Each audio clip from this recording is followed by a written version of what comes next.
Demain, c'est aujourd'hui. Bienvenue à Demain, c'est aujourd'hui, des rencontres présentées par Force Jeunesse. Je suis Simon Tellez, président de l'organisation. À Force Jeunesse, on est des bénévoles, on est non-partisans, on est des jeunes qui sont engagés, qui veulent s'assurer que notre génération fasse partie des décisions. Parce que si on veut décider à quoi va ressembler demain, il faut agir dès aujourd'hui.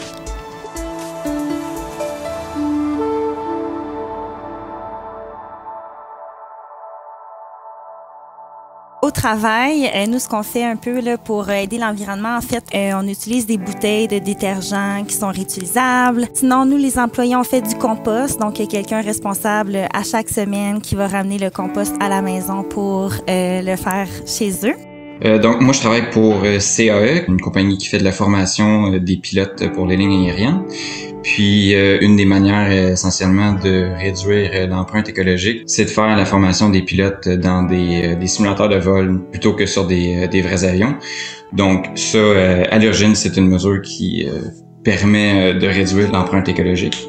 Je dois dire que dans mes milieux de travail, j'ai toujours trouvé que l'environnement n'était pas assez considéré. Je suis pigiste en animation, puis on fait souvent des animations dans les écoles, des choses comme ça. Puis malheureusement, on n'a pas vraiment d'initiative intéressante pour l'environnement. Aussi, je travaille dans un café, puis je trouve que rien n'est mis en place pour justement des considérations environnementales. Tu sais, des choses simples que recycler. On fait pas ça, tu sais. Fait que ça, c'est quelque chose qui me frustre pas mal dans les milieux de travail. Demain, c'est aujourd'hui. L'environnement est au cœur des préoccupations des jeunes, et pas seulement pour l'impact sur la planète, mais également pour les conséquences des changements climatiques sur le milieu du travail. Alors, pour en parler aujourd'hui, on a avec nous deux actrices de premier plan du milieu du travail au Québec. Tout d'abord, Mme Norma Kozaya, qui est vice-présidente à la recherche et économiste en chef au Conseil du patronat du Québec. Bonjour. Bonjour. Et Mme Anne Dionne, qui est deuxième vice-présidente à la Centrale des syndicats du Québec. Bonjour, Mme Dionne. Bonjour. Alors, merci à toutes les deux d'avoir accepté notre invitation. Pour débuter, Mme Dionne, comment vous voyez l'impact des changements climatiques sur le milieu du travail au Québec? Quel genre de risque, quel genre de changement ça va nous apporter, ça? Ben en fait, c'est déjà à nos portes, on le vit déjà. Moi, quand on parle de l'avenir, c'est une chose parce que ça fait encore plus peur ce qui s'en vient, mais on est déjà dedans. On vit déjà beaucoup d'éco-anxiété dans les milieux de travail. On sait qu'il y aura des emplois. On dit pas d'emploi sur une planète morte, donc c'est pas pour rien qu'on travaille beaucoup et qu'on s'organise autour de ces projets-là. Les défis, c'est sûr qu'on va avoir besoin de requalification de la main-d'œuvre. C'est pour ça qu'on demande un dialogue social. C'est pour ça qu'on veut une transition juste pour s'assurer de laisser personne derrière, parce que tout le monde doit faire sa part. Alors, oui, le milieu syndical s'intéresse à la chose, mais le milieu syndical s'intéresse à la chose de par l'importance de ce dialogue social-là, parce que plusieurs initiatives doivent venir du milieu pour s'assurer que tout le monde embarque. Et oui, effectivement, on s'organise mieux puis on est mieux conscient et il y a des décisions, il y a des politiques qui sont mises de l'avant présentement, mais on sait que c'est insuffisant. Ça fait longtemps qu'on est dans ça. Si on fait un recul historique un peu, c'est à partir des écoles où on enseignait le recyclage, le simple recyclage du papier. Et les jeunes arrivaient à la maison et disaient à maman, tu peux pas jeter le papier, tu peux pas jeter la bouteille, il faut le recycler. Et l'éducation s'est faite comme ça. Ça a pris du temps avant d'avoir une maîtrise puis une conscience sociale assez importante pour dire il est temps d'agir. Mais même aujourd'hui, en 2020, on prend pas la mesure importante parce qu'on prend pas les décisions avec autant de courage qu'il faudrait qu'on les prenne. Quelles sont, Mme Dionne, justement, ces mesures-là supplémentaires qu'on devrait faire? Si vous pouviez agir sur certains volets, quels seraient ces volets-là additionnels? Bien, naturellement, on parle de décarbonisation. Le marché carbone est très important, effectivement. Mais il faut pas non plus que compter là-dessus. Donc, puis malheureusement, on le voit, d'avoir des incitatifs, ça fonctionne, mais il faut aussi contraindre parce que on va pas assez vite. On n'y arrive pas. Si on regarde le nouveau plan d'économie pour une économie verte, il est pas assez audacieux. On fait un pas dans la bonne direction, mais on est loin d'être assez audacieux. On avait prévu de réduire les émissions de 29 mégatonnes. Et là, présentement, on s'enligne pour à peu près 12 mégatonnes si on y arrive, parce que c'est difficile de faire changer et de faire diminuer les. Vous avez parlé, Mme Dionne, du marché du carbone. Je reviens à vous, Mme Kozaya. Vous avez par le passé, vous êtes exprimée pour, en fait, le marché du carbone. Trouvez-vous que c'est une bonne solution? Comment vous voyez ça, vous, sur le terrain? Effectivement, on s'est prononcé depuis le début pour, bien sûr, toujours en amenant certaines nuances, parce que le Québec fait partie quand même du Canada et puis fait partie de l'Amérique du Nord, et nous sommes directement en compétition avec d'autres juridictions. Donc, le marché du carbone, pour que ça fonctionne comme il faut, ça prend aussi un ensemble de joueurs. En ce moment, il y a le Québec et la Californie. L'Ontario s'est joint pour une courte période de temps et puis s'est retiré. Donc, le principe d'un marché, pour nous, c'est un bon principe. Et effectivement, c'est pour ça que depuis le début, on avait adhéré à l'idée, tout en souhaitant qu'il y ait d'autres joueurs qui s'ajoutent. Parce que le marché du carbone, à l'inverse d'une taxe, ça fixe les quantités, ça fixe les plafonds qui diminuent au cours du temps. Et puis, ça incite également à l'innovation, à ce que les entreprises cherchent à réduire leurs émissions, justement pour pas avoir à payer des droits d'émission. Et donc, on continue d'y croire aussi parce que les entreprises ont déjà planifié des investissements, ont planifié des décisions en fonction de ce marché du carbone. Est-ce qu'il n'y a pas un risque avec le marché du carbone que justement les entreprises se déresponsabilisent un peu en se disant, bon, mais je peux continuer à faire des émissions, je vais pouvoir payer seulement pour m'en sortir? Il y a quand même plusieurs experts qui pensent que ça n'incite pas suffisamment les acteurs à changer les pratiques. Qu'est-ce que vous répondez à ça? Ça dépend. Le plafond diminue par définition. Et donc, à un moment donné, ça va coûter cher pour acheter un droit d'émission.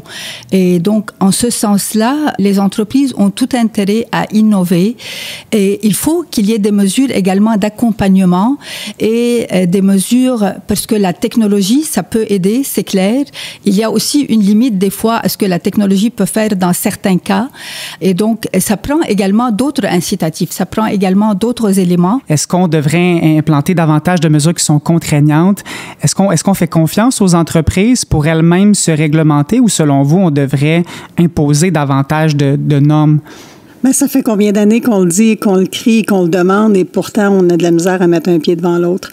Puis je vais rebondir un peu sur le commentaire par rapport à la pandémie, qui nous a imposé le télétravail, mais pas juste le télétravail. Au printemps, combien d'entreprises ont réorienté leur production pour pouvoir répondre au manque de masques, au manque d'équipements? Quand on est obligé, on est capable. Quand on est obligé, on est capable de prendre les mesures nécessaires pour faire face, et on prend la peine de faire les sacrifices nécessaires pour faire face. L'urgence climatique, on la voit pas, on la goûte pas, on la sent pas, on la touche pas. Donc, c'est comme si elle est pas encore là, et malheureusement, il semble qu'il va falloir qu'on attende d'avoir des drames humains, même s'il y en a déjà ailleurs, mais pas ici, pour qu'on prenne la mesure de ça. Mais en fait, je peux vous dire que les jeunes, on la sent, cette urgence-là climatique. Je pense qu'on est très engagés dans cette cause-là. Est-ce que vous la sentez, Mme Kozaya, auprès des entreprises, cette urgence-là? Oui, on la sent, et comme je l'ai dit, il faut dire que les pratiques des entreprises ont également évolué à un rythme qui est quand même très intéressant. L'urgence, elle est là, comme vous dites, et c'est aussi une question d'équité intergénérationnelle. Pour les jeunes, c'est important, mais pour les moins jeunes, c'est important aussi pour leurs enfants. C'est un enjeu qui est vraiment important. Encore là, c'est toujours une question aussi d'accompagnement et de faisabilité. Et même d'un point de vue, je dirais, strictement économique, on sait que les entreprises qui arrivent à réduire leur utilisation d'énergie, leur émission, des fois, c'est aussi plus productif. Elles arrivent à améliorer en même temps leur productivité. Et on voit aussi qu'il y a quand même un mouvement mondial. Évidemment, c'est moins accentué en quelque part. Et nous, ce qu'on dit, c'est que nos entreprises peuvent, avec leur faible empreinte carbone et en continuant à travailler sur leur faible empreinte carbone, avoir même un avantage compétitif sur l'international. Parce que, par exemple, en Europe, on voit qu'il y a la même sensibilité. Il y en a qui pensent d'imposer une taxe sur les importations selon leur teneur en carbone. Donc, si nos entreprises arrivent à se positionner comme conformes, donc effectivement, c'est aussi un enjeu de productivité, mais il faut toujours que ça soit rentable, ultimement aussi. Alors, de votre côté, Mme Dionne, on a beaucoup parlé de la responsabilité des entreprises. Quel est le rôle que vous voyez des syndicats dans la lutte au changement climatique? Mais en fait, les syndicats portent cette mission-là de justice sociale. C'est ce qu'on fait quand on défend les conditions de travail de nos membres. C'est la première mission qu'on a, c'est de défendre les conditions de travail de nos membres. Quand on fait ça, on veut s'assurer d'une justice sociale. Donc, quand on demande une transition juste, c'est normal qu'on fasse partie de la solution, qu'on fasse partie du dialogue social. Tout à l'heure, on parlait de l'importance des femmes. Mais il a fallu qu'on mette des programmes d'accès à l'égalité à l'emploi pour s'assurer d'avoir une place pour les femmes. Il faut contraindre. Malheureusement, il faut contraindre. Pourquoi pas faire ces mesures-là pour les jeunes? Tout à l'heure, on parlait. C'est des mesures comme ça que nous, comme organisme syndical, on prône et qu'on met de l'avant. On entend les gens, les militants de la base, on entend les jeunes et on les accompagne et on les soutient du mieux qu'on peut dans tout ça. Si je peux revenir au rôle du mouvement ACT, à la centrale, à la CSQ, c'est ce qu'on fait, c'est que dans les milieux, notamment dans les écoles, le personnel de l'éducation met en place des gestes, des actions, des activités pour s'assurer d'avoir un milieu, un environnement plus écologique, plus solidaire, plus démocratique et plus pacifique.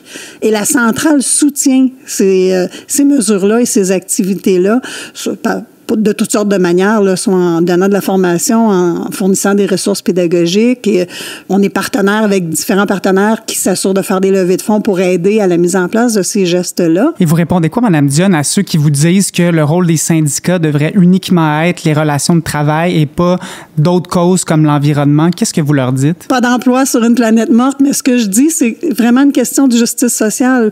C'est pour ça qu'on est là. Si on pense que c'est normal qu'on puisse défendre des conditions de travail pour assurer une équité, bien, c'est normal qu'on veut aussi défendre des conditions de vie à nos membres. C'est la société, l'environnement dans laquelle ils sont. Et pour nous, c'est important. S'il n'y a plus de ressources à un moment donné, il y en a plus pour les citoyens, il n'y en aura plus pour nos membres.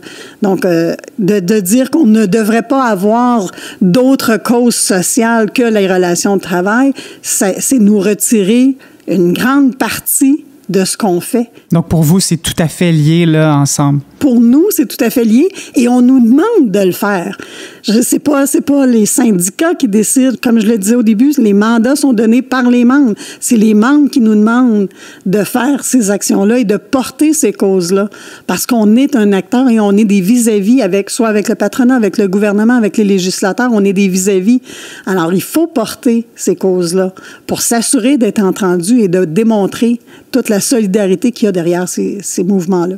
Quelle place il y a pour les jeunes dans le mouvement syndical? Comment est-ce que les syndicats prennent en compte cette vulnérabilité-là supplémentaire à laquelle font face les jeunes travailleurs? La plupart des grandes centrales syndicales ont des réseaux et des organisations pour leurs jeunes. Nous, à la centrale, on a ce qu'on appelle le réseau des jeunes qui réunit ensemble à peu près 3 fois par année pendant 2 jours pour qu'ils puissent réseauter. Notre réseau, c'est 35 ans et moins. Donc, on leur donne une place et ils ont un comité qui assiste à nos instances pour assurer une réalité et un regard sur la réalité des jeunes et ramène ça à l'instance, aux décideurs de l'organisation, là, si vous voulez. C'est important parce qu'ils nous allument sur qu'est-ce qui est important pour eux. Parce que ce qu'on fait aujourd'hui va avoir un impact demain. Donc, c'est vers eux qu'il faut aller prendre l'information pour voir c'est quoi leurs aspirations puis pouvoir répondre à leurs aspirations.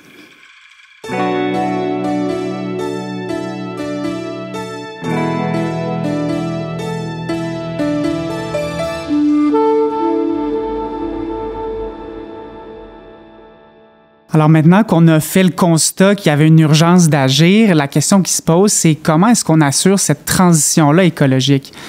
Madame Kozaya, j'ai envie de vous demander comment on accompagne les entreprises. Qu'est-ce qu'elles ont besoin pour transitionner des emplois qui sont des secteurs plus polluants, qu'on appelle souvent les emplois bruns, vers des emplois plus verts? Il y a effectivement plusieurs chantiers, je dirais, ou plusieurs façons de travailler. Les besoins sont également différents selon les secteurs, selon la taille de l'entreprise, selon la nature de l'entreprise également, celles qui sont davantage en concurrence mondiale que celles qui le sont moins. On avait déjà identifié, et le gouvernement et les partis aussi ont identifié différents secteurs selon leur émission. Il y a les entreprises du secteur du transport, l'industrie en tant que telle, le manufacturier par exemple, les bâtiments aussi, que c'est un enjeu où il faut réduire. Donc, il faut réduire partout, il faut travailler partout et les mesures ne sont pas nécessairement les mêmes partout. Par exemple, plus strictement pour le milieu industriel, ça prend de l'accompagnement et quand on dit accompagnement, c'est autant en termes, par exemple, d'expertise, de connaissances que d'incitatifs financiers en termes de crédit d'impôt, d'incitatifs pour la recherche et le développement, d'incitatifs même pour la formation de leurs travailleurs.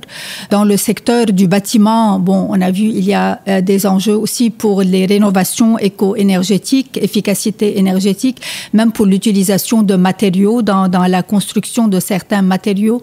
Dans le secteur du transport, il y a le transport des personnes, le transport des marchandises, les circuits courts qui ont déjà été aussi avancés, le transport des marchandises, la logistique du transport pour réduire le temps de transport et même la conversion des outils, la conversion des camions, par exemple, à des sources d'énergie qui sont moins émettrices, la conversion également vers d'autres modes de transport qui sont moins émetteurs.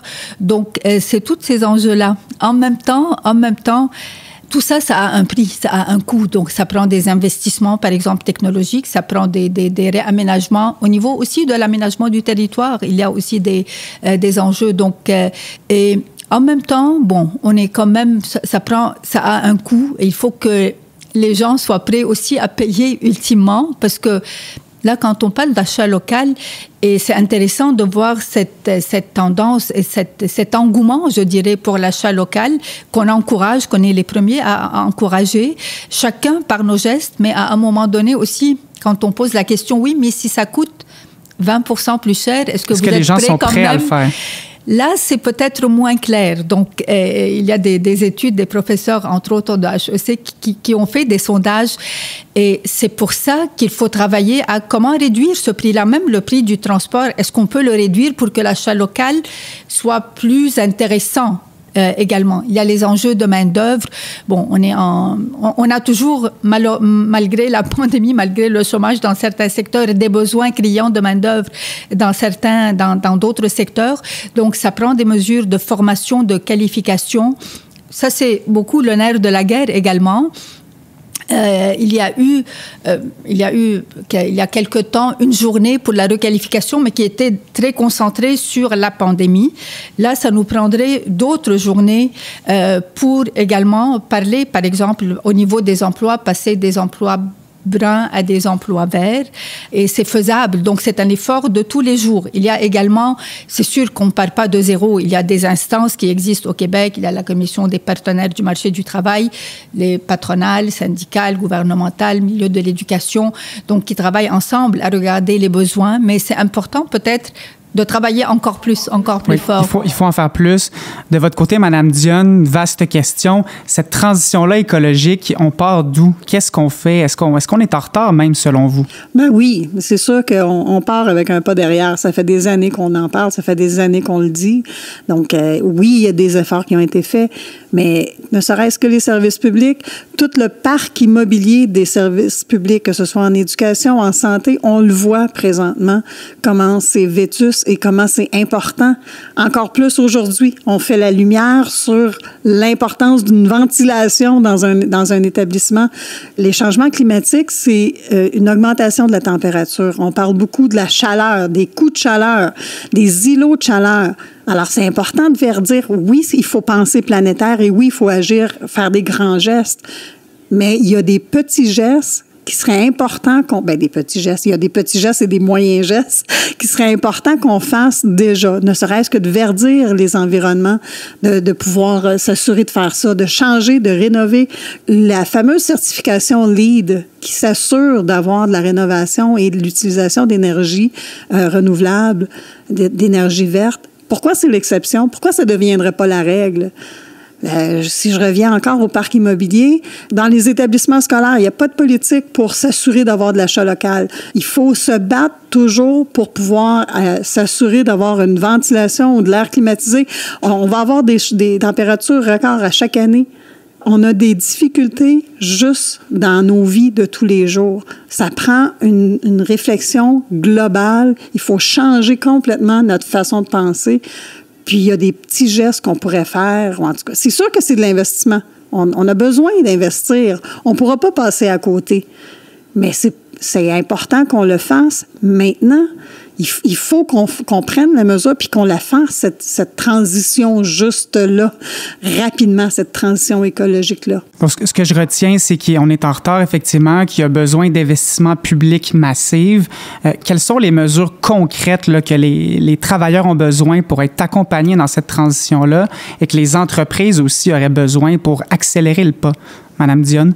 Bien, les mesures nous, on parle beaucoup, je sais qu'il y a beaucoup de requalification dans l'air, puis c'est normal parce qu'il va y avoir des emplois qui vont être complètement transférés. On parle beaucoup de formation professionnelle, de formation continue des travailleurs. Souvent, on a dénoncé et on dénonce encore le fait que la formation professionnelle est souvent trop précise pour une entreprise en particulier et on demande à ce que cette formation-là soit qualifiante, mais transférable. S'assurer d'avoir une formation qui est un peu plus générale, justement pour permettre d'avoir une qualification, mais qui peut travailler pour une entreprise ou une réorientation de carrière, ou de carrière d'entreprise. Alors, c'est important, puis pour ça, il faut s'investir, il faut investir, mais il faut aussi aller voir qu'est-ce qu'on a de besoin. On peut pas, moi, j'ai pas de boule de cristal pour savoir c'est quoi les emplois du futur, mais il y a déjà des emplois, comme on le disait, qui sont présentement en pénurie. On ne peut pas se mettre la tête dans le sable. Ces gens-là, ces travailleuses et ces travailleurs-là savent que l'entreprise est appelée à disparaître. Alors, pourquoi on ne fait pas ce dialogue social-là avec ces gens-là, dire « Toi, ça te tente de faire quoi? » Parce que d'offrir la qualification tout azimut sans prendre le pouls de ceux qui vont la suivre, bien, c'est un peu voué à l'échec. Et c'est ce qu'on voit présentement dans la formation professionnelle. Donc, il y a des choses à mettre en place, ne serait-ce que par la requalification, les énergies renouvelables et la rénovation des bâtiments, ça, c'est sûr. Madame Kozaya, vous l'avez mentionné en introduction, l'importance de concilier prospérité des entreprises et développement de l'environnement. Comment, selon vous, là, de manière très concrète, on doit agir pour faire concilier ces deux variables-là pour qu'elles évoluent ensemble, pour que le développement économique soit également synonyme de protection de l'environnement? Effectivement, il y a beaucoup de choses qui peuvent être faites et il y en a qui commencent à être faites également. Par exemple, on parle de technologie verte ou de réduire l'empreinte carbone même dans des entreprises qui ne sont pas nécessairement dans le secteur des technologies vertes. Est-ce que c'est la solution, la technologie, pour réduire notre empreinte écologique, selon vous? Ça fait partie des solutions. Évidemment, c'est pas la seule. Il n'y a pas, et c'est clair qu'il n'y a pas une solution miracle. Ça prend un ensemble de solutions qui soient adaptées à la réalité des différents secteurs, des différentes entreprises. Donc, la technologie, pour moi, c'est un élément qui est très important et on le voit. Ça a permis déjà des réductions quand même d'empreinte carbone dans des secteurs qui sont plus traditionnels. Il y a également l'émergence, il y a l'économie circulaire, que ça, c'est pas nécessairement des changements technologiques, mais c'est comment s'assurer qu'il y ait moins de gaspillage, qu'il y ait aussi, même à l'origine de l'éco-conception, donc en amont, essayer de réduire, autant en amont qu'en aval, s'assurer qu'il n'y a pas de perte, que, par exemple, que ce soit par le recyclage, ça c'est une chose qu'on connaît davantage. Il y a d'autres, même au niveau social, même l'économie collaborative, par exemple, ça fait partie des solutions. Donc, il faut travailler sur tous les fronts parce que l'enjeu est tellement important qu'on ne peut pas juste miser sur un élément. Il faut vraiment utiliser tous les outils à notre disposition. Et comme je l'ai dit, pour nos entreprises, donc, c'est un enjeu aussi toujours de compétitivité. Il y a déjà certains incitatifs, mais peut-être qu'il peut en avoir d'autres pour faire que le virage vert, tout en étant donc autant pour de nouvelles entreprises qui vont émerger, que ce soit par des jeunes, des start-up dans différents secteurs, on le voit déjà. On a déjà un atout qui est l'hydroélectricité. Il y a beaucoup d'efforts qui est fait autour de ça, à juste raison. Donc, on peut les encourager davantage. Au niveau de la formation, effectivement, il faut tout d'abord faire un diagnostic des besoins pour et après faire des initiatives dans ce sens-là. Et au niveau de la formation, donc c'est aussi une formation dans une perspective aussi de long terme, pas juste de court terme, parce qu'on sait que les besoins vont évoluer. Donc ça prend en même temps des compétences générales, des compétences de base, et puis d'autres qui peuvent s'adapter au fur et à mesure des changements de besoins. Comment est-ce qu'on encourage les jeunes entrepreneurs à développer davantage de modèles qui sont durables? On le voit que c'est une préoccupation tellement importante pour les jeunes. Qu'est-ce qu'on peut faire pour qu'il y en ait encore plus? Nous, de notre perspective, il y a tout d'abord leur faciliter la vie. Donc, si on parle en général des aspects réglementaires pour partir d'une entreprise en général, donc ça c'est un point de départ et ça c'est vrai pour tout le monde, en particulier pour les jeunes. Il y a également, peut-être des bourses, des incitatifs fiscaux, des subventions qui peuvent être données. On voit aussi un rôle pour les marchés publics, par exemple, et nous, on dit peut-être il y a et ça, on fait partie d'autres groupes également qu'on prône ce genre de mesures-là avec Switch, avec le G15 qu'on appelle, donc avec d'autres partenaires de la société civile, syndicale, économie sociale, qui dit, par exemple, on peut réserver certains contrats pour des PME, on peut, dans les appels d'offres, miser davantage sur l'innovation, sur la valeur, donc pour encourager en même temps le virage vert des entreprises, autant pour les jeunes, les nouvelles entreprises, que pour les plus grandes entreprises.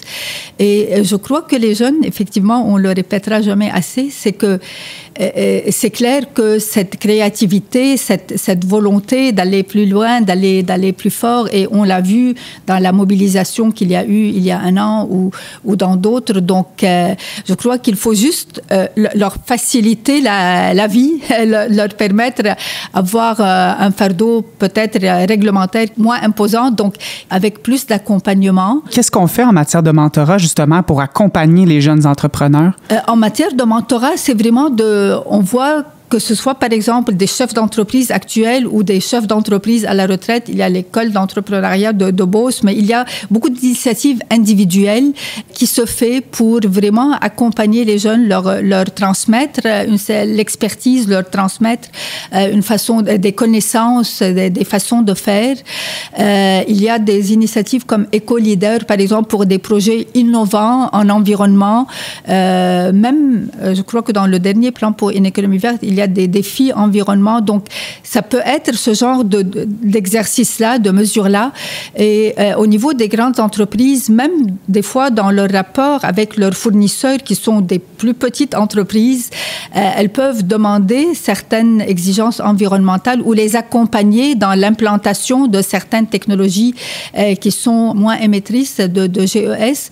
Et ça commence aussi tôt à l'école avec l'éducation. Au milieu de la recherche et de l'innovation, je crois qu'il y a de beaux succès, de beaux exemples d'entrepreneurs jeunes et d'incubateurs d'entreprises, donc qui arrivent avec des idées innovantes. À chaque jour, pratiquement, on voit des reportages sur de jeunes entrepreneurs qui sont arrivés et qui arrivent à avoir de la clientèle parmi de grandes entreprises québécoises ou canadiennes ou internationales. Donc, je crois que leur faciliter la tâche et puis s'assurer aussi de faire connaître leur succès, de les mettre sur la scène, de la mettre sur la place publique. C'est de petites initiatives, mais qu'ensemble, ça fait une différence.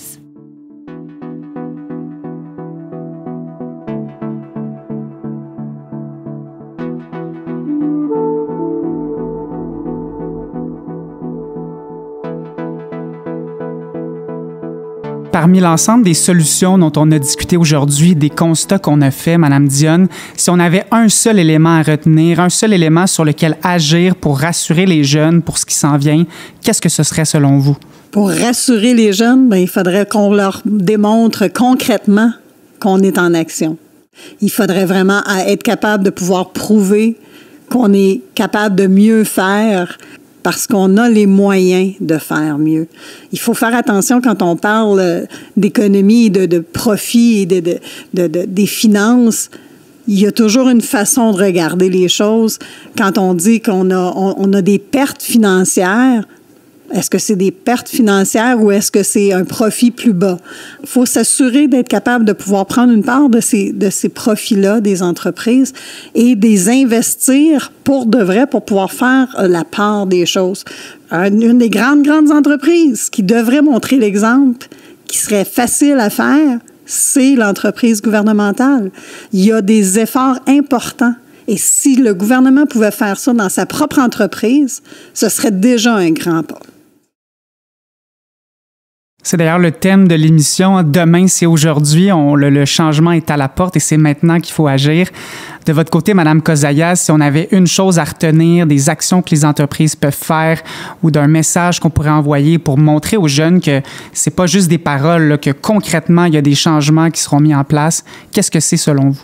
Vous savez, même les grands fonds, on parle de plus en plus de finances durables. Donc, même dans le milieu financier, qui a priori, c'est davantage les calculs financiers, il y a une volonté, par exemple, de financer davantage, de s'investir davantage dans des entreprises qui sont durables. Donc, ça, c'est quand même, c'est majeur comme déplacement, comme transition. Et le Québec, je le rappelle, il est quand même à l'avant-garde. On peut en faire plus, c'est clair, et il faut en faire plus. C'est pas une excuse, mais je crois qu'on a tous les atouts pour le faire. On a le dialogue social qui est très important au Québec, plus important sûrement que dans d'autres endroits au Canada, en Amérique du Nord et dans d'autres pays. Et il faut continuer de travailler là-dessus. Et ce dialogue-là implique autant les jeunes que donc le milieu des affaires, le milieu des travailleurs, le milieu du gouvernement, l'économie sociale, le milieu de l'éducation et de la recherche.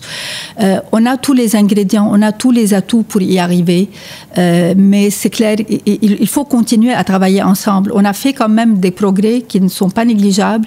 Il faut qu'on en fasse plus, on n'a pas le choix, il faut en faire plus, mais je crois qu'on a tous les ingrédients, tous les atouts pour le faire. Absolument, et comme vous l'avez dit toutes les deux, c'est le temps d'agir maintenant. Merci à vous deux. Merci. Merci. Nos invités étaient Norma Kozaya, vice-présidente à la recherche et économiste en chef au Conseil du patronat du Québec, et Anne Dionne, deuxième vice-présidente de la Centrale des syndicats du Québec. Animation, Simon Tellez. Conception sonore, Francis Thibault.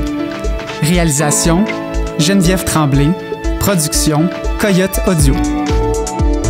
Ce balado est présenté par Force Jeunesse et a été rendu possible grâce au soutien de la Caisse Desjardins de l'administration et des services publics.